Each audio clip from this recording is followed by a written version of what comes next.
Hello बच्चों, मैं doctor पूजा यादव और हम सभी स्टार्ट कर चुके हैं सेट्स के टॉपिक को। तो हम अभी तक जो है सेट्स के अंदर सारे ऑपरेशंस को स्टडी कर चुके हैं। उन ऑपरेशंस के बाद जो है आगे हम इसके बारे में स्टडी करेंगे laws of algebra of sets. इसके अंदर क्या है, इन लॉज के अंदर उन ऑपरेशंस को हम डिफरेंट डिफरेंट प्रॉपर्टीज को उन ऑपरेशंस के ऊपर स्टडी करेंगे। तो और इनके अंदर जो कुछ प्रूफ हैं उन प्रूफ को भी मैं यहाँ पे आपको करवाऊंगी। उन प्रूफ्स में क्या प्रॉब्लम आती है, क्या हिंट्स अप्लाई होते हैं, ये भी मैं आपके साथ इसमें डिस्कस करूंगी। तो आप इस टॉपिक को अच्छे से ध्यान से देखिएगा। तो जो लॉज है उसमें सबसे पहला जो लॉ है वो हमारा आता है आइडेम्पोटेंट लॉ। कौन सा लॉ आता है? Idempotent law. ये क्या लॉ होता है? आइडेम्पोटेंट का मतलब होता है खुद को खुद के साथ ऑपरेट करना। यहां पर मेनली दो ही ऑपरेशन काम करेंगे, यूनियन एंड इंटरसेक्शन। इन्हीं दो ऑपरेशंस के ऊपर हम इन लॉज को स्टडी करेंगे। जैसे आप नंबर्स में पहले भी पढ़ते आए हैं कि नंबर्स में एडिशन या सब्ट्रैक्शन, दो ही ऑपरेशंस को ज्यादातर आप ऑपरेट करते आते हैं। मल्टीप्लिकेशन भी एडिशन का ही हिस्सा होता है, जो डिवीजन होता है वो सब्ट्रैक्शन का हिस्सा होता है। तो ये जो दो ऑपरेशन है आपके यूनियन एंड इंटरसेक्शन, इन्हीं पर हम स्टडी करेंगे। तो ये आइडेम्पोटेंट लॉ पहला क्या कहता है कि खुद को खुद के साथ ऑपरेट करना। तो सबसे पहले हम ऑपरेट करके देखेंगे, एक सेट को दूसरे के साथ यूनियन ऑपरेशन के अंडर हम ऑपरेट करके देखेंगे। तो ए सेट है, इसका यूनियन किया हमने ए के साथ, तो हमारे पास क्या आएगा? अब मान लीजिए ए सेट कोई भी सेट है, 1 2 3, तीन एलिमेंट है ए सेट के अंदर। अब ए को ए के साथ ही यूनियन करना, ए यूनियन ए, हमारा क्या आएगा?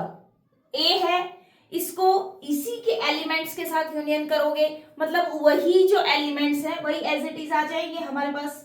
कोई और डिफरेंट एलिमेंट तो है ही नहीं। अगर दूसरा कोई सेट होता तो उसके भी एलिमेंट आ जाते और उस दूसरे सेट के भी एलिमेंट आ जाते, लेकिन यहाँ पे तो सेट सेम है तो वही उसी के एलिमेंट आ जाएंगे। तो ये प्रॉपर्टी क्या देती है कि ए को ए के साथ अंडर ऑपरेशन यूनियन हम ऑपरेट करेंगे तो वही सेट हमें प्रोवाइड हो जाएगा।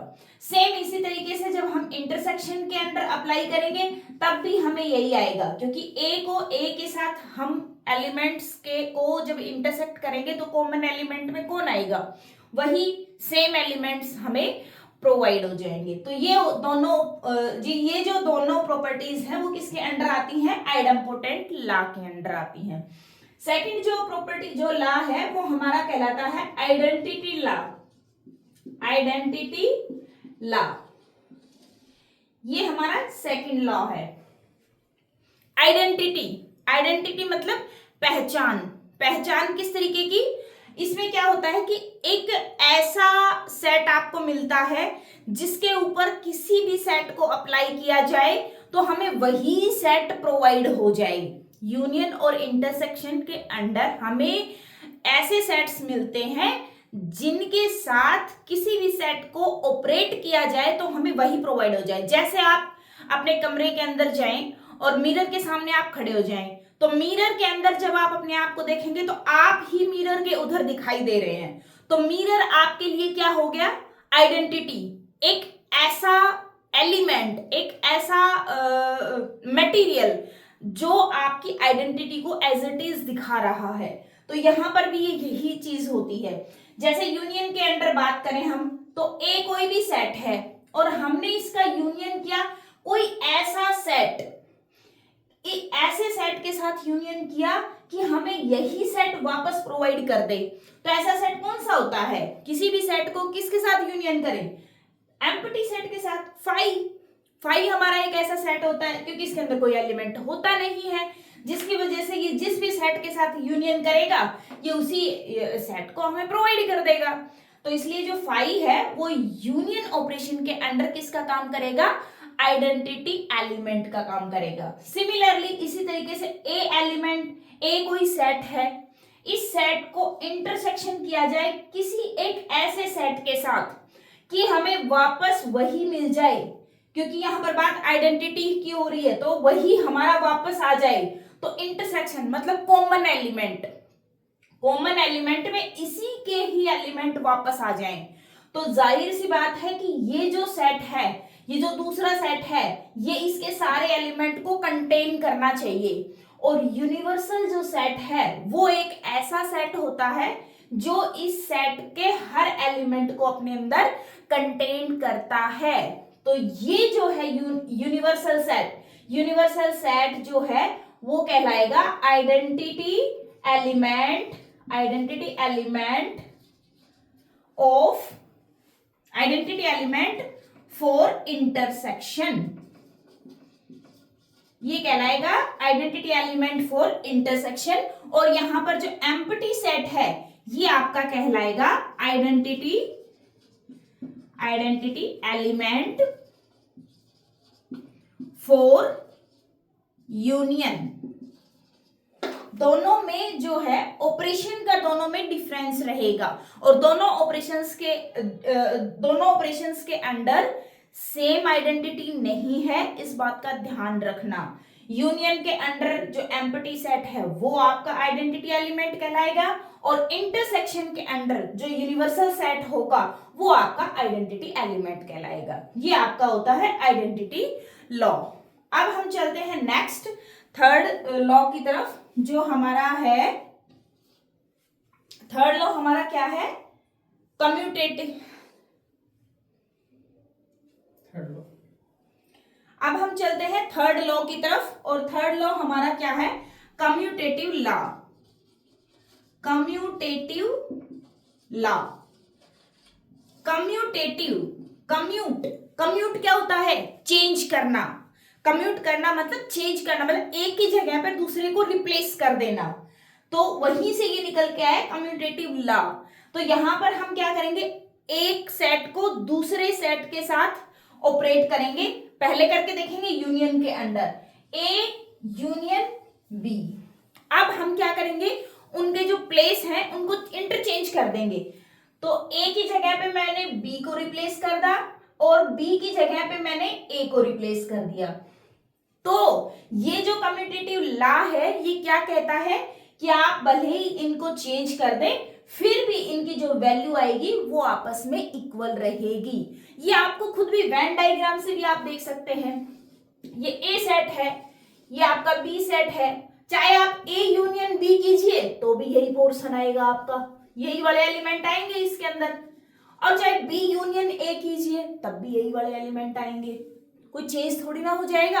आप 2+3 कीजिए या 3+2 कीजिए, दोनों की वैल्यू तो सेम ही आएगी, कोई चेंज थोड़ी ना हो जाएगा एक दूसरे से चेंज करते वक्त। तो यही सेम कहानी इसके अंदर है, यूनियन के अंडर भी ये दोनों इक्वल रहेंगे, और जब हम इंटरसेक्शन अप्लाई करेंगे तब भी यही बात रहेगी, A intersection B is equal to B intersection ए।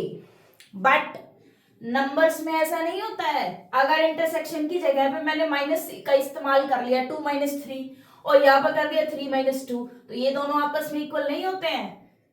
ये नहीं सोच लेना कि ये उसी के जैसा है।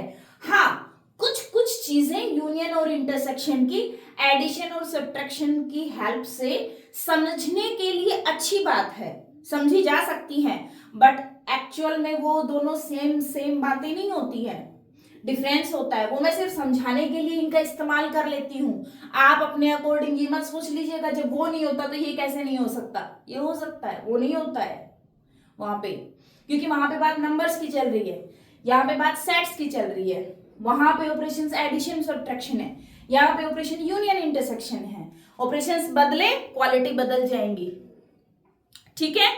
अब हम नेक्स्ट लॉ की तरफ चलते हैं।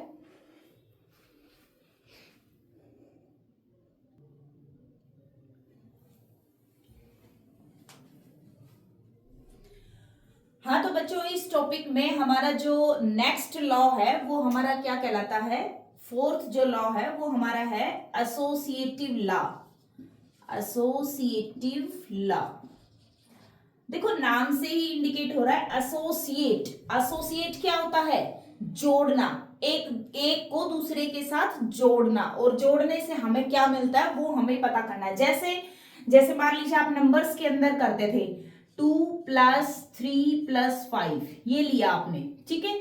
आप चाहे इन दोनों को जोड़कर जो जोड़ आए उसको इसके साथ ऐड कर दीजिए, या फिर आप 2 + 3 + 5 इन दोनों को जोड़कर इसके साथ जोड़ दीजिए। बात तो दोनों सेम ही आएंगी, जो आपको नंबर प्रोवाइड होगा वो दोनों में ही सेम नंबर प्रोवाइड होगा। तो यही कहानी यहां पर भी है। सबसे पहले हम बात करते हैं यूनियन के अंडर। तो यूनियन के अंदर एसोसिएटिव लॉ क्या कह रहा है कि ए एक सेट है, उसको यूनियन कीजिए बी यूनियन सी के साथ। यहां पर हमने क्या किया कि ये जो यूनियन है ये पहले किया, यहां पे ब्रैकेट लगाया हुआ है। ब्रैकेट लगाने का मतलब ये है कि इसको पहले किया, फिर उसको ए के साथ यूनियन करके देखा। अब दूसरी तरफ क्या किया कि ए यूनियन बी को पहले किया यूनियन, और फिर उसको यूनियन किया सी के साथ।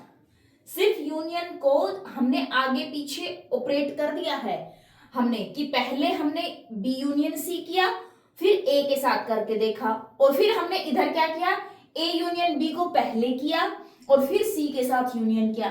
तो इन्होंने पाया एसोसिएटिव लॉ में कि ये दोनों बातें सेम हैं, इक्वल हैं। इसी तरीके से जो दूसरी प्रॉपर्टी होती है वो इंटरसेक्शन के कोरस्पॉन्डिंग आती है। इंटरसेक्शन के कोरस्पॉन्डिंग भी ये क्या आता है कि A intersection B intersection C, ये जो है ये वैल्यू इक्वल रहेगी, चाहे आप ए इंटरसेक्शन बी पहले कीजिए और फिर उसको इंटरसेक्शन कीजिए सी के साथ। ये दोनों ही बातें सेम होती हैं, ठीक है, क्लियर है। अब बच्चे यहां पर जो होता है ना, अगर इस तरीके की क्वालिटी आपको क्वेश्चन दे दिया जाए कि एसोसिएटिव लॉ जो है सेट्स के ऊपर, आप बताइए क्या होता है और उसका प्रूफ कीजिए। क्वेश्चन आपका ये आ गया कि प्रूव करके दिखाइए उसको। अब प्रूव करने की जो प्रॉपर्टी है ना, उसमें आप इस एक चीज को ध्यान में रखिएगा, जब भी कोई एक सेट, स्पेशली सेट्स के अंदर बात कर रही हूं मैं, यहाँ पे हर जगह बात नहीं कर रही हूं मैं सेट्स के अंदर बात कर रही हूं कि सेट्स के अंदर जब भी दो कोई भी सेट, मान लीजिए कोई डी सेट है, उसको मेरे को ई सेट के इक्वल प्रूव करना है। यहां मैं अलग से करके दिखा रही हूं आपको कि क्या होता है, कौन सा फॉर्मेट अप्लाई किया जाता है। 99% केसेस में यही फॉर्मेट अप्लाई किया जाता है सेट्स में, हर जगह नहीं, सो ओनली सेट्स में, कि अगर कोई डी सेट है उसको हमें ई सेट के इक्वल प्रूव करना है, तो हमारे पास फॉर्मूला होता है, सबसे पहले आप डी को ई का सबसेट दिखा दीजिए, ये पहली कंडीशन। दूसरी में फिर आप क्या दिखा दीजिए कि ई को डी का सबसेट दिखा दीजिए। डी ई का सबसेट है और ई डी का सबसेट है, तो फिर हम लास्ट में कह देंगे कि हैंस जो है डी जो है वो ई के इक्वल है। ये ही जो दो स्टेप्स होते हैं ये इस चीज को प्रूव कर देते हैं, यही हमारे पास होने चाहिए। अब सबसेट होने के लिए हमारे पास कंडीशन क्या होती है कि हम कोई भी आर्बिट्रेरी एलिमेंट, डी का कोई भी आर्बिट्रेरी एलिमेंट, कोई पर्टिकुलर एलिमेंट की बात नहीं कर रही हूं मैं, कोई भी आर्बिट्रेरी एलिमेंट डी का आप उठाइए एक एलिमेंट और उसको आप प्रूव दिखा दीजिए ई के अंदर कि डी में कोई प्रॉपर्टी है और वो ऐसी प्रॉपर्टी है कि वो एलिमेंट डी में भी सेटिस्फाई कर रहा है और ई में भी सेटिस्फाई कर रहा है, तो वो जो एलिमेंट है वो कहां पर चला जाएगा, ई में चला जाएगा। तो अगर एक आर्बिट्रेरी एलिमेंट को अगर आपने ये दिखा दिया कि इस सेट में था और इसमें आपने दिखा दिया प्रूव करके, तो ये इसका सबसेट हो गया। सेम उसी तरीके से इसका एक एलिमेंट लीजिए और उसको इसमें दिखा दीजिए, तो ये इसका सबसेट आ जाएगा, और फिर आप लास्ट में कह देंगे कि ये दोनों ही सेट आपस में इक्वल हैं। एक दूसरे में कंटेंट है, दूसरा इसी में कंटेंट है, अरे इसका मतलब दोनों बराबर है ना, तभी तो कंटेंट हो पाएंगे। अगर ये छोटा है और ये पहले से ही बड़ा है तो फिर ये वापस कैसे हो पाएगा, नहीं हो पाएगा। एक कॉमन सी बात है, इमेजिन करके देखिए, एक डब्बा है वो दूसरे के अंदर कंटेंट है और दूसरा है वो पहले वाले में कंटेंट है, तो इसका मतलब दोनों बराबर हैं। वो दोनों बड़े छोटे थोड़ी ना हो सकते हैं, वो दोनों बराबर हैं, वो नहीं हो सकते एक दूसरे में कंटेंट, ठीक है।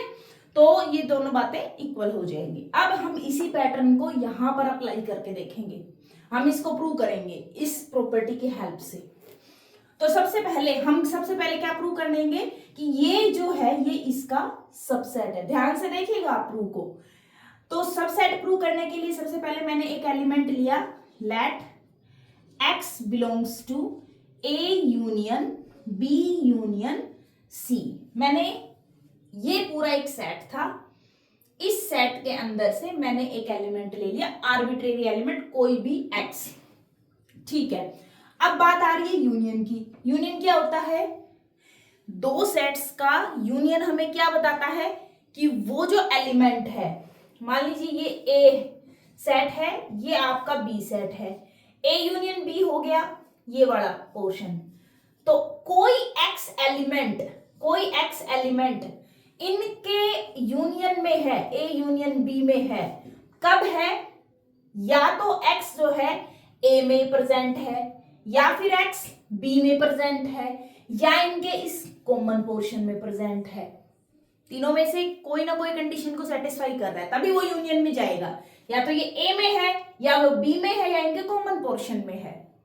कॉमन पोर्शन को लिखने की जरूरत नहीं होती। कॉमन में A में है तो भी वो कॉमन में चला जाएगा, B में है तो भी वो कॉमन का कहला जाएगा। तो ये जो है ये इस जो यूनियन है वो हमारी इस कंडीशन को सेटिस्फाई करता है। अब वो कंडीशन यहाँ पे ले आते हैं। x जो है हमने माना कि A union B union C, मैंने यहाँ पे B यूनियन C को एक सेट मान लिया। ये इंप्लाई क्या करता है कि x जो है वो बिलोंग करता है या तो A में, या फिर और x बिलोंग करता है B यूनियन C में। क्लियर? यूनियन है, यूनियन की जगह मैंने क्या लिखा? और इस्तेमाल होगा, या तो भाई इसमें है या फिर वो इसमें है, ठीक है। अब यहां पे फिर से यूनियन आ रहा है तो मैं इसको भी तोड़ लूंगी, जैसे मैंने इसको तोड़ा है और की हेल्प से, इसको भी मैं ऐसे ही तोड़ लूंगी। That implies that x belongs to A और अब यहां पे x बिलोंग्स टू B और x बिलोंग्स टू C। मैंने इसको तोड़ दिया है, तोड़ने की वजह से मैंने ब्रैकेट्स का इस्तेमाल कर लिया है। क्लियर? ब्रैकेट्स को देखकर घबराना नहीं है, मैंने सिर्फ इसको तोड़ा है, अलग अलग लिखा है, इसलिए इसको ब्रैकेट के रूप में इस्तेमाल कर लिया है। अब आप देखिए यहाँ पे x बिलोंग कर रहा है A में, या x बिलोंग कर रहा है B, या x बिलोंग कर रहा है C में, या आ रहा है या तो इसमें है, या उसमें है, या उसमें है। अब इन बातों के ये जो ब्रैकेट है मैं इसको चेंज करके यहां लगा दूं, x बिलोंग्स टू A और x बिलोंग्स टू B और x बिलोंग्स टू C। क्या इसमें कुछ चेंज आएगा? बात तो वही है, x या तो A में बिलोंग कर रहा है या फिर इन दोनों में से किसी एक में बिलोंग कर रहा है किसी एक में ही, और का इस्तेमाल हो रहा है, कर रहा है किसी एक में ही, या तो एक में या फिर उन दोनों के इंटरसेक्शन में। अब यहां पे भी बात यही आ रही है, x बिलोंग्स टू A, या तो A में है या फिर B में है या फिर C में है। ये दोनों बातें सेम ही है, सिर्फ ब्रैकेट का आगे पीछे इस्तेमाल कर लिया गया है, इसके अलावा कोई डिफरेंस नहीं है। अब मैं जो ये और वाली जो कंडीशन है इसको मैं वापस से ले आऊंगी। अब ये क्या कह रहा है कि x जो है A में बिलोंग कर रहा है या फिर B में बिलोंग कर रहा है, तो मैं यहां पे लिख सकती हूँ x belongs to A union B। Sorry, जो और है, और को मैंने हटा के मैंने किस में रिप्रेजेंट कर दिया? यूनियन में चेंज कर दिया, और x बिलोंग्स टू C। अब मैं इसको और कैसे लिख सकती हूँ? x belongs to A union B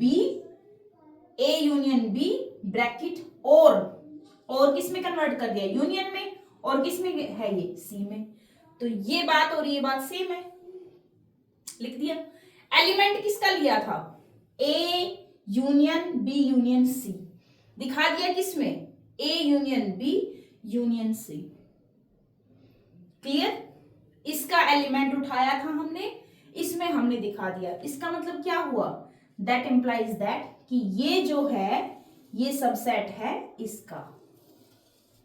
वही कंडीशन आ गई है, जो हम वहां पर दिखा रहे थे कि वो उसका सबसेट कब कहलाएगा, जब हम उसका एलिमेंट उठाएंगे, डी का एलिमेंट उठा रहे थे और ई में दिखा रहे थे। हमने यही कर दिया यहाँ पे, हमने ये मान लीजिए डी है और ये मान लीजिए ई है, तो हमने डी का एलिमेंट लिया, ई के अंदर दिखा दिया। तो इसका मतलब क्या हुआ, A union B union C जो है वो सबसेट है A union B union C. Clear? यहां तक की बात अच्छे से आपको क्लियर हो गई होगी। अब ये जो चीज की है सिमिलरली, अब हमें ज्यादा कुछ करने की जरूरत नहीं है, हमें इसको दोबारा दिखाने की जरूरत नहीं है, हम सीधा लिख देंगे सिमिलरली जो है उल्टा हो जाएगा। हम सिमिलरली इसका एलिमेंट लेंगे और इसी प्रोसेस से हम इसका उल्टा चलते जाएंगे और उस एलिमेंट को वापस इसमें दिखा देंगे।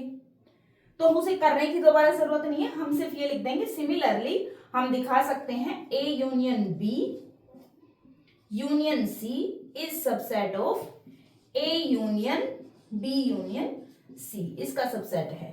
और इन दोनों बातों की हेल्प से क्या करेंगे, hence A union B union C is equal to A union B union C, ये हमारा प्रूव हो जाएगा।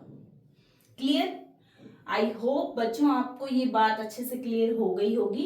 इक्वेलिटी की जितनी भी प्रॉपर्टीज होती हैं जो इस तरीके की आएंगी, क्वेश्चन भी आएंगे आपके इस तरीके के, तो इक्वेलिटी जहां भी आ जाती है 99% केसेस में आपको यही प्रोसीजर अपनाना पड़ेगा।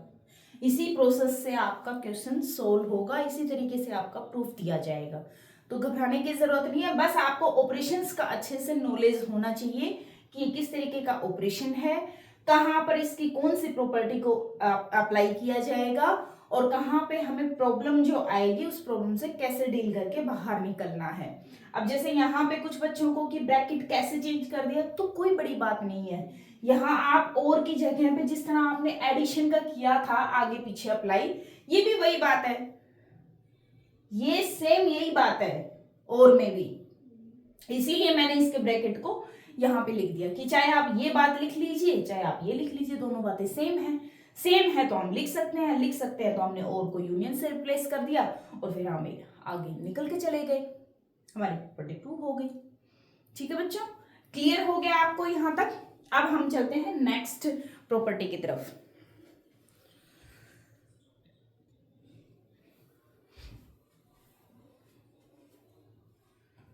हाँ तो बच्चों अब हमारा आता है फिफ्थ लॉ। फिफ्थ लॉ हमारा क्या है, डिस्ट्रीब्यूटिव लॉ। डिस्ट्रीब्यूटिव लॉ क्या कहता है, डिस्ट्रीब्यूट करना मतलब बांटना, एक को दूसरे के ऊपर डिस्ट्रीब्यूट करना, दूसरे के साथ डिस्ट्रीब्यूट करना। जैसे मैंने यहां पे लिखा 2 × 5 + 3, ठीक है, ये मैंने लिख दिया। अब यहाँ पे ऑपरेशन जो है, अब तक हम क्या कर रहे थे, हम सेम ऑपरेशन के ऊपर अप्लाई कर रहे थे। अब हम ऑपरेशंस को चेंज करेंगे, हम चेंज करके एक ऑपरेशन को दूसरे ऑपरेशन के ऊपर डिस्ट्रीब्यूट करेंगे। यहां पर भी देखो, यहाँ पे ऑपरेशन क्या अप्लाई हो रहा है, मल्टीप्लीकेशन, यहाँ अप्लाई क्या हो रहा है, एडिशन। अब मल्टीप्लीकेशन ऑपरेशन को हम इस एडिशन के ऊपर डिस्ट्रीब्यूट कर रहे हैं, तो हम डिस्ट्रीब्यूट करेंगे तो ये कैसे डिस्ट्रीब्यूट होगा, 2 × 5, ये 2 मल्टीप्लाई जो है ये पहले 5 के ऊपर ऑपरेट होगा, इसके पास फिर आएगा प्लस, फिर 2 मल्टीप्लाई को 3 के ऊपर ऑपरेट करेंगे, तो ये डिस्ट्रीब्यूट हो गया ना इसके ऊपर। एडिशन जो ऑपरेशन था, इस एडिशन के ऊपर 2 एलिमेंट्स थे वो जुड़े हुए थे इस एडिशन ऑपरेशन के अंडर, और हमने इस 2 मल्टीप्लीकेशन को इनके ऊपर डिस्ट्रीब्यूट कर दिया, इस एडिशन के ऊपर हमने डिस्ट्रीब्यूट कर दिया। तो सेम इसी तरीके का डिस्ट्रीब्यूशन यहां पे आएगा सेट्स के अंदर। कैसे, ए कोई सेट लिया, यूनियन बी इंटरसेक्शन सी, यहां पे चेंज हो गया, वहां पे क्या था, सेम ऑपरेशन था, यहां पे भी यूनियन था, यहां पे भी यूनियन था, मैंने अब यहां पे चेंज कर दिया इंटरसेक्शन। तो ये किस तरीके से डिस्ट्रीब्यूट होगा, ये लॉ क्या कहता है कि ये जो है, ये जो वैल्यू आएगी इन सेट्स की, ये वैल्यू किसके इक्वल होगी, ए यूनियन को पहले बी के साथ ऑपरेट करेंगे, तो A union B A union B के साथ हो गया। अब इसके बाद क्या है, इंटरसेक्शन, तो यहां पे आएगा इंटरसेक्शन। अब ए यूनियन को सी सेट के साथ ऑपरेट करेंगे, ए यूनियन सी, ये हमारी इसकी वैल्यू आएगी। आई होप आपको अच्छे से क्लियर हो गया होगा किस तरीके से डिस्ट्रीब्यूट किया जाता है। बच्चे कई बार ना इन ऑपरेशंस और सेट्स को लेके ना बड़े कंफ्यूज हो जाते हैं, किसी को किसी के साथ ऑपरेट कर देते हैं, पता नहीं चलता उनको, क्योंकि वहां पे तो वैल्यूज दिखती हैं तो आप इजीली समझ पाते हैं और आप उसको कर देते हैं सोल्व। लेकिन यहाँ पे क्या है, वैल्यूज फॉर्मेट में है नहीं, यहाँ सेट्स फॉर्मेट में है, थोड़ा कंफ्यूजिंग सा लगता है यहाँ पे। आप तो कंफ्यूज नहीं होना है। अगर आपको कहीं भी कुछ कंफ्यूजन लगे, उस तरीके की उस वैल्यू को लिख के देख लीजिए और फिर डिस्ट्रीब्यूट करके देख लीजिए और उसको रिप्लेस कर लीजिए इनसे, फिर आपको आइडिया लग जाएगा कि ये किस तरीके से डिस्ट्रीब्यूट करना है। ठीक है, इसी तरीके से दूसरा जो है, दूसरी जो वैल्यू है वो हमारी किस तरीके से आती है कि ए, अब हम ऑपरेशंस को चेंज कर देंगे, यहां पे यूनियन था, अब हम क्या कर देंगे यहाँ पे इंटरसेक्शन, बी यहां पे इंटरसेक्शन था, हमने चेंज कर दिया यूनियन, तो ये भी वही सेम प्रोसीजर, वही सेम है। अब यहाँ पे ए इंटरसेक्शन को पहले अप्लाई करेंगे, ये ए इंटरसेक्शन है, पहले अप्लाई करेंगे बी के साथ, तो ए इंटरसेक्शन बी, अब आया यूनियन यूनियन, अब ए इंटरसेक्शन को सी सेट के साथ अप्लाई करेंगे, ए इंटरसेक्शन सी, ये हमारा वैल्यू आ जाएगी। क्लियर, ये दोनों बातें क्लियर हो गई। मैं एक को प्रूव करके दिखा देती हूं आपको, सेकंड को आप खुद से ट्राई कर सकते हैं उसको प्रूव करने की, वो भी सेम ही प्रोसीजर आएगा, घबराने की कोई जरूरत नहीं है, एक जैसा हो जाएगा। बस सेकंड को आप इजीली कर लेंगे, मुझे अच्छे से पता है कि आप इजीली कर लेंगे उसको। तो इसको हम प्रूव करते हैं। यहाँ एक ये सेट है, एक ये सेट है, दोनों को इक्वल प्रूव करना है। प्रॉपर्टी मैंने पिछली वाली बताई थी आपको, D इक्वल टू E कैसे प्रूव करेंगे, पहले इसको इसका सबसेट दिखा देंगे और फिर इसको इसका सबसेट दिखा देंगे। तो सबसे पहला हम सबसेट दिखाने के लिए हम क्या एज्यूम करेंगे, एक आर्बिट्रेरी एलिमेंट, आर्बिट्रेरी एलिमेंट हमने लिया x, x कहां से लिया, यहां से, x belongs to A union B intersection C, यहां से ले लिया हमने। यूनियन क्या होता है, और इंटरसेक्शन क्या होता है, एंड। इंटरसेक्शन का मतलब यही होता है कि कोई भी एलिमेंट बी और सी दोनों के अंदर आए, दोनों के कॉमन पोर्शन में आए, और यूनियन का मतलब होता है या तो इसमें है या फिर इसमें है, यही मतलब होता है। तो हम इसको लिख देंगे कि x एलिमेंट अगर इस पूरे सेट के अंदर बिलोंग करता है, इसका मतलब x जो एलिमेंट है वो या तो A के अंदर है, यूनियन मतलब और, या फिर जो x है x belongs to B intersection C, या तो ये इसके अंदर है और या फिर इसके अंदर है पूरे का पूरा। अब हम इसको तोड़ लेंगे, that implies that x belongs to A, और अब हम इसको तोड़ेंगे तो हम ब्रैकेट का इस्तेमाल कर लेंगे, x belongs to B and, क्योंकि यहां पर क्या है इंटरसेक्शन, इंटरसेक्शन है तो किसका इस्तेमाल होगा, एंड का, and x belongs to C। ठीक है, अब बात देखो, वहां पे लास्ट में हमने क्या किया था, हर जगह पर और था, तो हमने ये जो ब्रैकेट था हमने इधर रिप्लेस कर दिया था। यहां ऐसा नहीं कर सकते आप, क्योंकि यहां तो आ रहा है और यहां पे आ रहा है एंड, और एंड आने की वजह से अब हमें इसको डिस्ट्रीब्यूट करना पड़ेगा, और को इनके ऊपर डिस्ट्रीब्यूट करना पड़ेगा। इस बात का मतलब क्या हुआ कि या तो x बिलोंग कर रहा है A के अंदर, और या फिर x बिलोंग कर रहा है B के अंदर। एक बात तो ये हो गई, एक बात तो यहां पर खत्म हो गई। अब कह रहा है कि एंड या फिर करेगा, या तो x A के अंदर बिलोंग करेगा, और या फिर x C के अंदर बिलोंग करेगा। घबराना नहीं है, बिल्कुल क्लियरली अच्छे से माइंड फ्रेश से देखिए, x बिलोंग टू A और x belongs to B and x belongs to C। अब आप यहां देखिए, ये तो है A, ये है A, ये आपका हो गया B और ये हो गया आपका C। यहां बात कर रहा है ये x या तो a में है या फिर x b एंड c में है। b एंड c का पोर्शन कौन सा है? ये वाला पोर्शन। और a कौन सा पोर्शन है? ये वाला पोर्शन। ये इस बात को कह रहा है। अब आप इसको देखिए, ये क्या बोल रहा है यहां पर? ये क्या कह रहा है? या तो x बिलोंग कर रहा है a के अंदर या x बिलोंग कर रहा है b के अंदर। या तो x बिलोंग कर रहा है a के अंदर या फिर x बिलोंग कर रहा है इस b के अंदर। ये पूरा, ये जो पोर्शन है ये b पूरा पोर्शन, या फिर कह रहा है इसके अंदर। ये वाली जो बात है ये। अब दूसरी बात क्या कह रहा है? या तो x कर रहा है a के अंदर, ये वाला a, या फिर x बिलोंग कर रहा है c के अंदर। c मतलब ये मैंने जो लाइनें खींच दी हैं ये आपका आ गया c इसके अंदर। लेकिन बीच में अप्लाई क्या कर दिया? इंटरसेक्शन। ये ठीक है, दोनों ये या ये, इनका करेंगे इंटरसेक्शन। तो इंटरसेक्शन में कौन सा कॉमन पोर्शन आएगा? ये तो दोनों में जा रहा है, इसमें भी जा रहा है, x बिलोंग्स टू a, ठीक है, तो ये इनके कॉमन पोर्शन में आ जाएगा। अब ये और ये आ रहे हैं अलग अलग, लेकिन बीच में आ रहा है एंड। कॉमन पोर्शन में कौन सा जाएगा? यही वाला पोर्शन तो आएगा, यही वाला। क्लियर?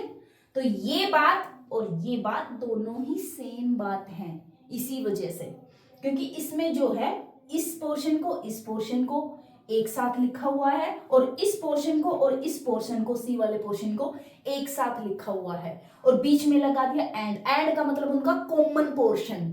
तो कॉमन पोर्शन में कौन सा आएगा? ये और ये वाला कॉमन पोर्शन, बीच वाला। यही सेम बात है जो यहां लिख रखी है। तो इसलिए इससे कंफ्यूज नहीं होना है, इसने सिर्फ इसको ऑपरेट कर दिया, डिस्ट्रीब्यूट कर दिया है, उनके ऊपर अप्लाई कर दिया है, ठीक है। अब हम इसको कैसे लिख देंगे? x बिलोंग्स टू a और x belongs to b। x ऐसा एलिमेंट है a में है या फिर b में है, तो हम क्या लिखेंगे? x belongs to a union b। And और दूसरी तरफ इसको क्या लिख देंगे? x belongs to a union c।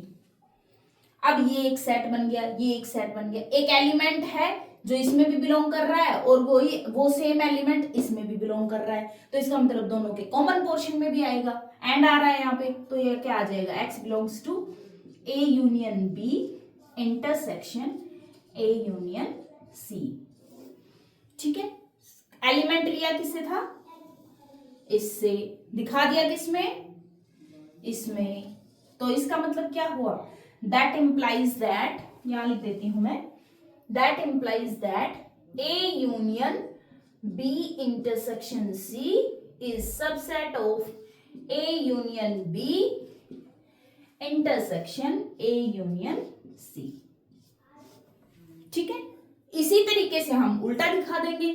हम इसको लेके चलेंगे, एक एलिमेंट इससे लेके चलेंगे, इसमें है तो इसमें है, इसको एंड से रिप्लेस कर देंगे, फिर इसको उल्टा कर देंगे, फिर इसको उल्टा कर देंगे, फिर इसको उल्टा कर देंगे, फिर इसको उल्टा कर देंगे, इसका रिवर्स चल देंगे।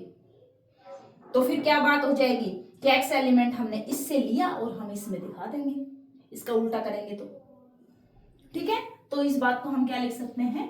सिमिलरली। ये मैं शॉर्ट फॉर्म में लिख रही हूँ, सिमिलरली आप पूरा पूरा लिख लेना। सिमिलरली ये जो है हमारा उल्टा हो जाएगा, A union B union A union, sorry union नहीं आएगा, ये इंटरसेक्शन आएगा, intersection A union C is subset of A union B intersection C. And hence जो है ये दोनों बातें इक्वल हो जाएंगी। A union B intersection C is equal to A union B intersection A union C. ये आपका इक्वलिटी फॉर्म में आ जाएगा। ये इक्वलिटी थी, ये प्रूव हो गई है। ये इक्वलिटी आप खुद से ट्राई कर सकते हैं। आई होप ये डायग्राम से आपको अच्छे से कंसेप्ट क्लियर हो गया होगा। फिर भी अगर कोई डाउट है तो आप इसको 2-3 बार खुद से रिपीट करके देखिएगा, इमेजिन करके देखिएगा कि ये बातें जो है ये किस तरीके की बोल रहे हैं। इस वेन डायग्राम की बार बार हेल्प लीजिए, आपको अच्छे से क्लियर हो जाएगा। ठीक है बच्चों, यहां तक आई होप आपको अच्छे से क्लियर हो गया होगा। अब हम आगे चलते हैं।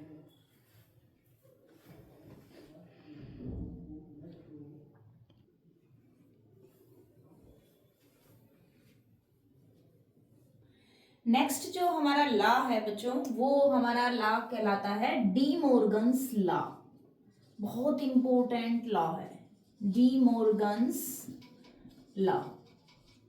देखो नाम से ही इंडिकेट हो रहा है कि ये किसी न किसी मैथमेटिशियन ने दिया है, डी मॉर्गन्स, जिसका नाम जो है, जो इसका नाम है वो है Augustus, Augustus D Morgan's, D Morgan's ये इसका नाम है, अगस्टस, अगस्टस डी मॉर्गन ये इसका नाम है। तो हम जो सेट्स जो है, सेट्स के अंदर तीन हमारे सामने मैथमेटिशियन आए हैं। सबसे पहले कौन आए थे? आइलर। सबसे पहले कौन आया था? आइलर। फिर कौन आया? वैन, जॉन वैन जो है ये हमारे पास आया था। आइलर ने क्या दिया था हमारे पास? रिप्रेजेंटेशन दिया था। उसने क्या दिया था? रिप्रेजेंटेशन। किसका? सेट्स को रिप्रेजेंट करने का एक तरीका दिया था। वैन ने क्या किया? उसको अप्लाई किया, उसने एप्लीकेशन दिया, वो जो रिप्रेजेंटेशन थी उसको अप्लाई किया और साथ में हमें क्या प्रोवाइड किए? ऑपरेशंस अप्लाई किए, ऑपरेशंस प्रोवाइड कर दिए। वैन ने हमारे ऑपरेशंस प्रोवाइड कर दिए। अब डी मॉर्गन्स क्या करता है? डी मॉर्गन्स क्या प्रोवाइड करता है? रिलेशनशिप प्रोवाइड करता है, रिलेशनशिप देता है। अगस्टस डी मॉर्गन किसके बीच में रिलेशनशिप देता है? ये प्रोवाइड कर रहा है, provide relationship, relations between union, intersection and complement. जो ये तीनों हमने जो ऑपरेशंस पढ़े हैं सेट्स के ऊपर, इनके बीच में क्या रिलेशन है, वो रिलेशन ये डी मॉर्गन्स हमें प्रोवाइड करता है। बहुत अच्छा लॉ है ये, काम भी आता है, आगे की स्टडीज में भी बहुत बार काम आता है और इसका बार बार यूज में आता है ये। तो ये जो है ये हमें प्रोवाइड करता है रिलेशन। रिलेशन क्या कहता है हमारा? ये कहता है कि पहला जो रिलेशन है वो किस तरीके से प्रोवाइड कर रहा है? ए यूनियन बी का कॉम्प्लीमेंट। यहां जो सी है वो कॉम्प्लीमेंट रिप्रेजेंट कर रहा है कि ए यूनियन बी करो, दो सेट्स का यूनियन करो और उसका कॉम्प्लीमेंट लो। तो ये जो है ये किसके इक्वल आता है? A complement intersection. जो यहाँ पे यूनियन था ये ऑपरेशन चेंज होके किस में आ जाता है? इंटरसेक्शन में, और क्या बन जाता है? B complement. ये हमारा बन जाता है। और सेकंड जो है, सेकंड जो इसकी प्रॉपर्टी है वो क्या कहता है? यहाँ पे यूनियन है, ये इंटरसेक्शन को चेंज कर देंगे। A intersection B complement is equal to A union, A complement union B complement. ये इंटरसेक्शन यूनियन में चेंज हो जाता है। मतलब कॉम्प्लीमेंट जैसे ही अप्लाई होता है किसी भी ऑपरेशन के ऊपर, इंटरसेक्शन के ऊपर अप्लाई होता है तो वो यूनियन में चेंज हो जाता है, यूनियन के ऊपर अप्लाई होता है तो वो इंटरसेक्शन में चेंज कर देता है। कौन चेंज कर देता है? कॉम्प्लीमेंट चेंज कर देता है। तो हम इस प्रॉपर्टी को प्रूव करके दिखाएंगे। उसके बाद जो ये वाली प्रॉपर्टी है ये आप खुद से प्रूव कर सकते हैं, ठीक है। सबसे पहले तो इसको पढ़ने से पहले हम जो है कॉम्प्लीमेंट की प्रॉपर्टी हमें याद होनी चाहिए। कॉम्प्लीमेंट की प्रॉपर्टी, ए कॉम्प्लीमेंट जो है वो हमारा क्या होता है? ए कॉम्प्लीमेंट क्या होता है? A complement is equal to universal set minus A. यहाँ पे ये आपको सही से दिख नहीं रहा होगा, मैं इसको रब करके दूसरे कलर में चेंज करती हूँ।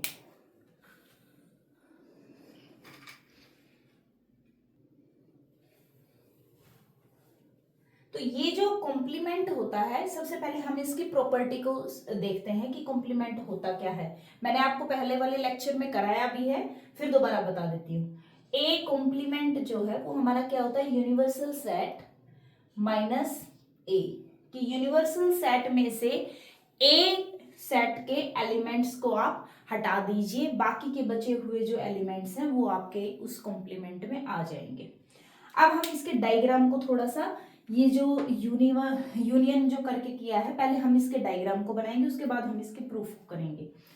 तो जो ये कॉम्प्लीमेंट वाला जो है वो डायग्राम ये कहता है कि ये जो है ये है आपका यूनिवर्सल सेट, ये आपका सेट आ गया ए सेट और ये आपका है बी सेट। ठीक है, अब जो है ए के जो पोर्शन है मैं इस ब्लू कलर से रिप्रेजेंट कर देती हूं। ए का पोर्शन है ये ब्लू वाला, ये वाला पोर्शन, और जो बी जो है वो मैं इस रेड से रिप्रेजेंट कर देती हूँ। बी वाला पोर्शन जो है वो यहां से, ये बी वाला पोर्शन है।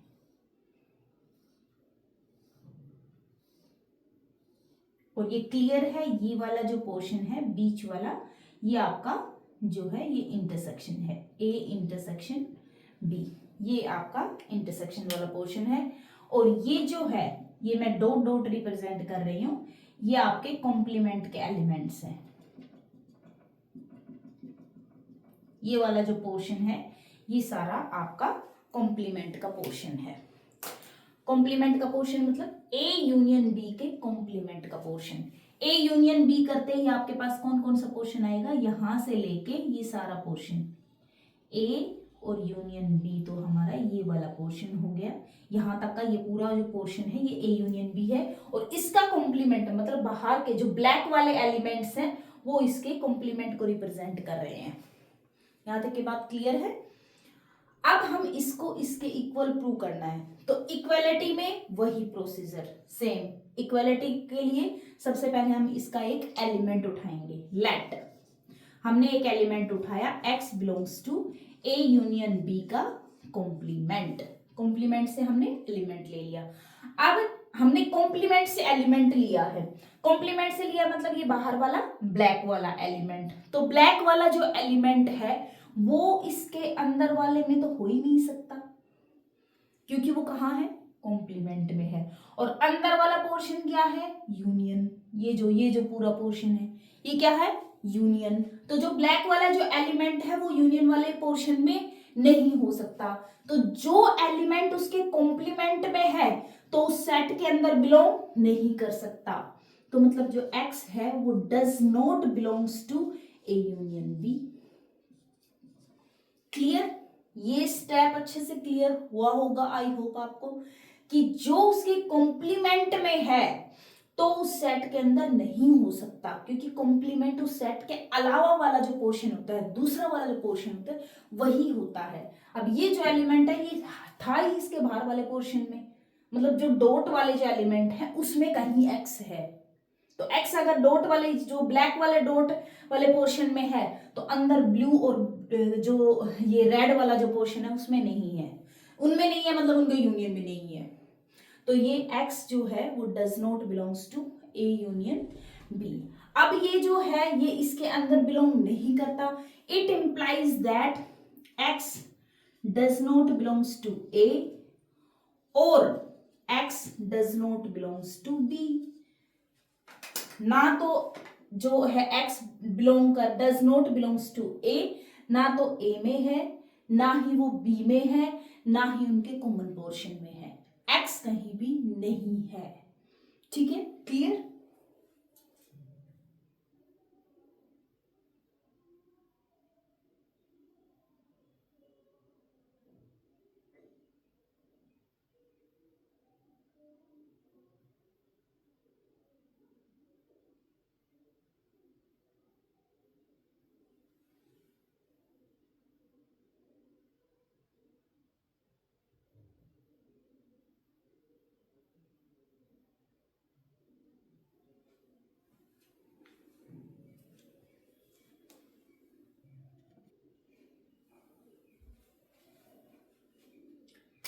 हाँ तो बच्चों देखो यहाँ पर क्या कह रहा है कि x does not belongs to A union B. यहां तक की बात क्लियर हो गई।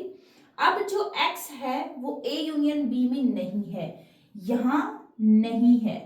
अब मैं इसको ये भी तो लिख सकती हूं कि x जो है does not belongs to A and x does not belongs to B. अब सबके दिमाग में ये आ रहा होगा यहां तो यूनियन था, मैडम ने यहां पे एंड कर दिया, यहां तो आना चाहिए था और। देखो मान लो मैंने यहां पे और कर दूं तो और से क्या चेंज होगा, x does not belongs to A में बिलोंग नहीं करता, तो ए का पोर्शन है ये ब्लू वाला, ब्लू के बाहर चले जाइए। X does not belongs to A, मैंने मान लीजिए कुछ देर के लिए सोच लीजिए यहाँ पे एंड की जगह पे मैंने और कर दिया है, ठीक है, तो मतलब ए के बाहर मतलब ये वाला पूरा पोर्शन, रेड वाला पोर्शन भी ले रहा है अब ये रेड वाले पोर्शन में भी हो सकता है, और बीच में एंड की जगह पे लगा दिया मैंने और, X does not belongs to B, X जो है वो बी के अंदर नहीं हो सकता। अब जो है एक्स जो है ब्लू वाले में कर दिया। अब दोनों बातों से मैंने कर दिया और लगाने की वजह से क्या हो गया कि एक्स जो है वो इस पोर्शन में भी हो सकता है, एक्स जो है वो इस पोर्शन में भी हो सकता है, तो इसका मतलब और लगा दी वो इनका यूनियन में चला जाएगा, और लगाया है ना हमने, तो जैसे यहाँ पे x does not belongs to A आया तो ये वाला पोर्शन ले लिया, x does not belongs to B वाला आया तो ये वाला पोर्शन ले लिया, और जैसे ही हमने और अप्लाई किया तो इनका यूनियन हो गया, यूनियन होते ये वाला पोर्शन और ये वाला पोर्शन कॉमन में आ गया, अभी ये वाला पोर्शन और ये वाला पोर्शन यूनियन में आ गया। अब वो कह रहा है कि x बिलोंग्स टू यूनियन, लेकिन ऊपर तो बात बोल रहा है कि x does not belongs to union.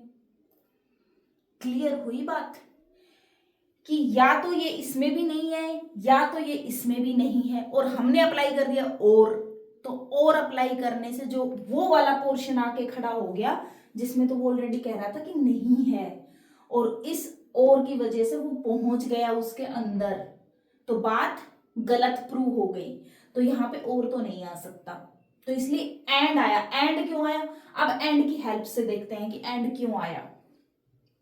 x does not belongs to a, अब ये a जो है इसके अंदर नहीं है, इसके अंदर नहीं है मतलब बाहर वाला जो है कोई भी पोर्शन, रेड वाला भी ब्लैक वाला भी इस पोर्शन के अंदर है, x कहीं भी नहीं है, x does not belongs to a, तो a के अंदर नहीं है तो मतलब बाहर वाले पोर्शन के अंदर है, x does not belongs to b, अब b वाले पोर्शन को छोड़ दो बाकी पूरे पोर्शन के अंदर है, ठीक है, इसमें भी ब्लैक वाला पोर्शन आ रहा था और रेड वाला भी आ रहा था, और जब हमने इसको हटाया तो इसमें रेड वाला पोर्शन और ब्लैक वाला पोर्शन ये दोनों पोर्शन आ रहे हैं, और दोनों ही बातों में जब हमने एंड अप्लाई किया तो कॉमन पोर्शन कौन सा आएगा, जब ये वाला लेते हैं तो रेड और ब्लैक दो वाले पोर्शन आते हैं, और ये वाला लेते हैं तो ब्लू और ब्लैक दो वाले पोर्शन आते हैं, तो कॉमन पोर्शन कौन सा हुआ दोनों के अंदर, ब्लैक वाला पोर्शन, क्योंकि ब्लैक वाला पोर्शन दोनों में ही आ रहा है, और ब्लैक वाले पोर्शन का ही एलिमेंट ये शो कर रहा है ऊपर वाली बात से, इस बात से यही तो प्रूव हो रहा है कि x जो है वो ब्लैक वाले पोर्शन के अंदर है, और इस बात से भी यही शो हो रहा है कि x वाला जो एलिमेंट है वो कहीं ब्लैक वाले पोर्शन में ही है, इसलिए ये एंड लगाया गया है। आई होप आप इमेजिन कर पा रहे होंगे और अच्छे से समझ पा रहे होंगे कि किस वजह से ये एंड अप्लाई हुआ है। अब यहाँ पे एंड अप्लाई हुआ है, अब हम आगे चलते हैं, बस यही जो पॉइंट था यही इसमें मेन था, इसके बाद ज्यादा कुछ है नहीं इसके अंदर। x does not belongs to a, a के अंदर नहीं है तो इसके कॉम्प्लीमेंट में है, कोई एलिमेंट या तो उस सेट के अंदर है या उसके कॉम्प्लीमेंट में है, दोनों में से एक बात तो पक्का ट्रू है, तो इस सेट के अंदर नहीं है तो इसके अंदर इसके कॉम्प्लीमेंट के अंदर है, and x belongs to b complement, b के अंदर नहीं है तो उसके कॉम्प्लीमेंट में है, कोई एक बात तो ट्रू होगी।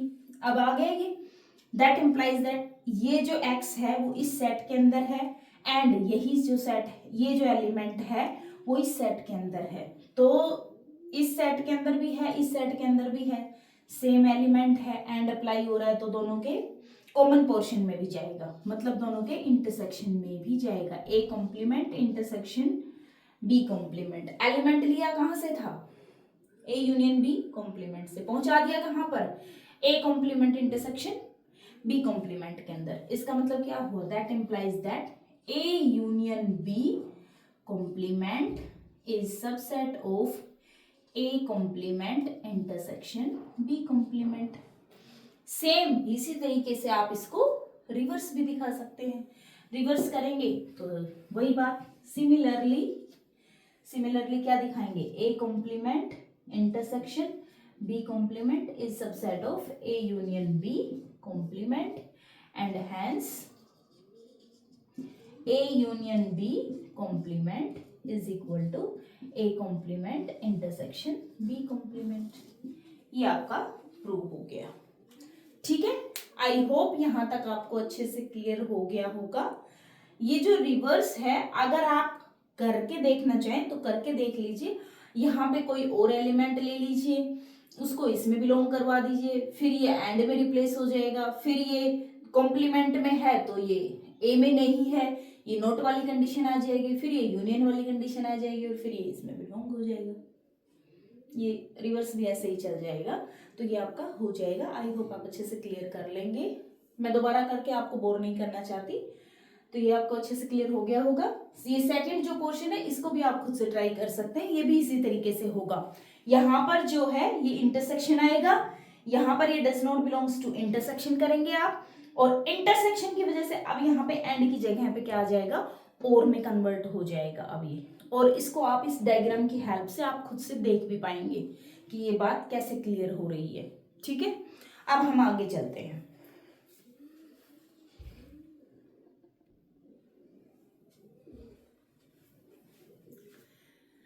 हाँ तो बच्चों, आज का जो हमारा टॉपिक चल रहा था laws of algebra of sets, वो अभी क्लियर हो गया होगा। उसके सारे लॉज मैंने आपको अच्छे से करवा दिए हैं। मैंने उन्हीं से रिलेटेड कुछ 3 क्वेश्चंस आपके पास यहाँ पर छोड़े हैं। आप इनके ऊपर अपना जो कंसेप्ट है वो लगा के देखिए, अपने बिहाफ पर इनको अच्छे से ट्राई करके देखिए। हम नेक्स्ट वीडियो में इसके सॉल्यूशन के साथ मिलेंगे। तब तक के लिए thank you so much for watching my videos, and please please please like share and subscribe my channel. Thank you.